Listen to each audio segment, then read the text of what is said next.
Bienvenue au module 1, préparation de la PGSSA. Ce module vise à répondre aux questions suivantes. Où la PGSSA doit-elle être mise en œuvre? Qui doit être impliqué et à quelle fin? Nous allons donc définir la zone de PGSSA et désigner l'organisme chef de file. Nous allons constituer l'équipe de PGSSA et établir des priorités. Tout d'abord, nous devons définir la zone de PGSSA. Il y a deux scénarios. Le premier, lorsque la PGSSA est lancée par une municipalité, un district ou une unité administrative, la zone concernée est déterminée par la zone administrée par l'autorité locale. Voici un exemple typique dans lequel trois types de systèmes d'assainissement sont utilisés. Le système 1, en bleu, des toilettes à chasse d'eau raccordées au réseau d'assainissement et de traitement centralisé des eaux usées, qui desservent le centre historique de la ville. Le système 2, en jaune, des toilettes à chasse d'eau raccordées à une fosse septique avec un dispositif d'infiltration des effluents et évacuation des boues fécales hors site. Il dessert les nouveaux complexes résidentiels et les zones périurbaines. Le troisième système, en vert, des toilettes sèches ou à chasse d'eau avec élimination sur site ou hors site, couvre les zones rurales. Tous les systèmes d'assainissement doivent être pris en compte lors de la préparation de la PGSSA et l'organisme chef de file doit être l'autorité locale chargée de superviser la prestation des services. En outre, un chef d'équipe doit être désigné pour diriger le processus de PGSSA. Un autre scénario est lorsque la PGSSA est mise en œuvre par les prestataires de services d'assainissement tels que les services publics et d'autres opérateurs privés. Dans ce cas, leur objectif est d'assurer la gestion en toute sécurité des systèmes d'assainissement sous leur responsabilité et d'éviter que le rejet ou la réutilisation de leurs produits n'entraîne des risques sanitaires. La zone est déterminée par les activités du prestataire de service et le chef d'équipe est identifié au sein de sa structure organisationnelle. Dans certains cas, une partie des activités d'assainissement peuvent se situer en dehors de la zone administrative ou du mandat d'un prestataire de service. Par exemple, une usine de traitement des eaux usées en zone urbaine peut être associée à la réutilisation des effluents sur des terres agricoles relevant d'une autre zone administrative et supervisée par une autorité différente. Dans ce cas, une équipe de coordination composée des autorités les mieux placées doit être formée pour diriger le processus. Nous allons maintenant commencer par l'étape 1.2, la constitution de l'équipe PGSSA. L'objectif est de s'assurer l'engagement global des parties prenantes à élaborer et à mettre en œuvre le processus de PGSSA. Dans les systèmes d'assainissement, cela est particulièrement important car la responsabilité tout au long de la chaîne incombe rarement à un seul organisme. Souvent, le processus de la PGSSA est initié par une ou plusieurs personnes ou organisations concernées.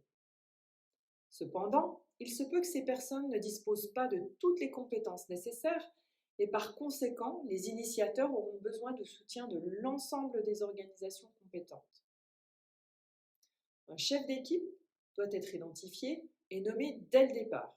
Il jouera un rôle essentiel dans la communication sur la PGSSA, la mobilisation des parties prenantes et la supervision de l'élaboration, la mise en œuvre et les mises à jour de la PGSSA.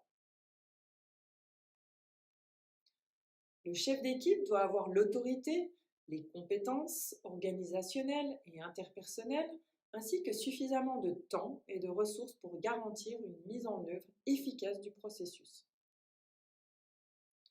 Pour que la PGSSA soit un succès, le chef d'équipe aura besoin du soutien d'intervenants de chacune des composantes du système et ces personnes devront avoir les connaissances nécessaires pour évaluer les dangers, comprendre comment gérer les risques et assurer la mise en œuvre des améliorations dans leurs domaines respectifs.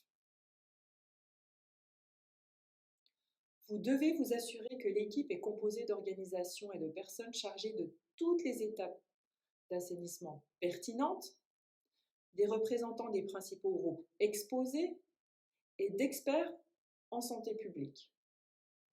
Pour les aspects climatiques, les spécialistes en climatologie et en hydrologie peuvent aider à identifier les risques. Les zones de PGSSA vastes ou complexes peuvent bénéficier d'une analyse des parties prenantes afin de s'assurer que toutes les parties prenantes concernées sont motivées et mobilisées. L'outil 1.2 propose un tableau permettant d'effectuer l'analyse des parties prenantes et de planifier leur participation. À l'issue de l'analyse des parties prenantes, un comité de pilotage de la PGSSA peut être mis en place. Les comités de pilotage assurent les fonctions suivantes: la direction et la supervision de l'ensemble du processus, l'établissement de domaines prioritaires, l'engagement et l'implication de la haute direction, la garantie d'un engagement financier et de ressources, et le dialogue politique et les changements nécessaires pour améliorer l'environnement. Les efforts requis pour la mise en place de la PGSSA nécessiteront une contribution en temps et la prise en charge de certains coûts pendant la phase de préparation. Le processus de PGSSA aura également besoin du soutien des responsables qui devront libérer du temps de leur personnel et contribuer financièrement au démarrage. Une fois la zone, l'équipe et le chef choisis, il est temps d'établir les priorités. Cette étape est particulièrement importante pour les équipes chargées de plusieurs systèmes d'assainissement au sein d'une zone administrative ou pour les équipes dont le financement et les capacités sont très limitées. Établir des priorités rend le processus de PGSSA gérable. Vous pouvez utiliser des outils tels que les diagrammes des flux des matières fécales et SANIPAS pour analyser la situation. Peut-être que vous avez déjà utilisé ces outils dans la région. Les diagrammes de flux de matière fécale sont un moyen simple de visualiser pour une ville donnée les types de services d'assainissement et ce qu'il advient des différents flux d'excréta.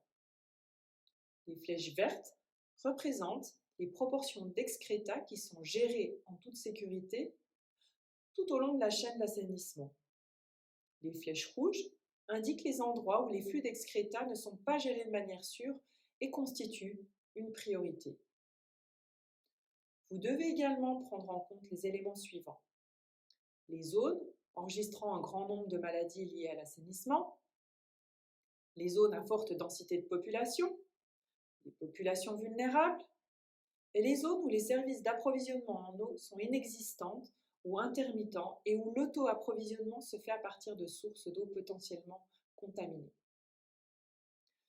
Les zones où les activités formelles ou informelles d'utilisation des eaux usées sont nombreuses. En outre, vous devez prendre en compte les facteurs climatiques, y compris les zones où l'on sait que le climat affecte l'infrastructure ou la performance de l'assainissement. Il peut s'agir de zones sujettes à la sécheresse, aux inondations, les zones où le niveau de la nappe phréatique est élevé, des systèmes côtiers affectés par des tempêtes ou des marées hautes, ou des zones exposées à des risques de glissement de terrain. Il peut s'agir des zones qui ne sont pas actuellement touchées par des risques liés au climat, mais qui sont susceptibles d'en subir dans le cadre de scénarios de changement climatique. Enfin, les systèmes d'assainissement qui sont depuis longtemps ou sont susceptibles d'être très sensibles aux phénomènes climatiques, par exemple les débordements d'égouts. Très bien, nous avons donc terminé le module 1, préparation de la PGSSA. Vous avez appris à définir la zone de PGSSA et désigner l'organisme chef de file.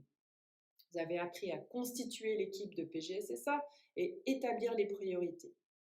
Dans la prochaine étape, nous étudierons le module 2, la description du système d'assainissement. Merci de nous avoir suivis.